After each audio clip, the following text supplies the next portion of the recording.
कराची में किल्लत आब के हल के लिए बड़ी पेशरफ्त हुई है। समंदरी पानी को काबिल इस्तेमाल बनाने के मंसूबे को तैयार कर लिया गया है और डीसैलिनेशन प्लांट लगाने के लिए वफाकी हुकूमत को पार्टनर भी मिल चुका है। इसी पर बात करते हैं, वकास बाखर हमारे साथ मौजूद हैं। वकास, बताएगा कि समंदर के पानी को खास तौर पे किस तरह से पीने का पानी या मीठा पानी बनाया जाएगा? जी बिल्कुल, वफाकी हुकूमत की जानिब से कराची के शहरियों के साथ वादा किया गया था कि कराची में किल्लत आब का मसला हल करने के लिए समंदरी पानी को मीठा किया जाएगा और इस सिलसिले में डीसैलिनेशन प्लांट लगाया जाएगा।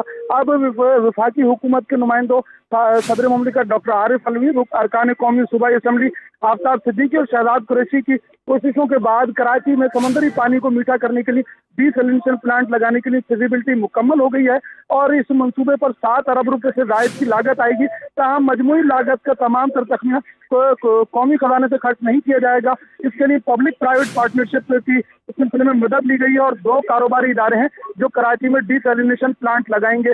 2 एकड़ जमीन जो है वो DHA फराहम करेगी, जबकि जो इसके साथ योमिया 10 MGD पानी यानी 10 मिलियन गैलन पानी का डिफेंस के इलाकों को फराहम किया जाएगा। डिफेंस की जो मजमूई योमिया पानी की जरूरत है वो 14 MGD है।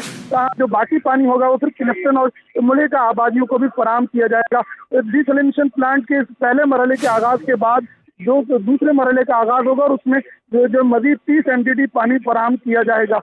बताया जा रहा है कि ये डीसैलिनेशन प्लांट मंसूबा है, इसके हवाले से इब्तिदाई काम आइंदा 2 माह में शुरू हो जाएगा। सही, तो इसका मतलब 7 अरब से ज़ायद रकम का डीसैलिनेशन प्लांट लगेगा। बहुत शुक्रिया वकास आपका।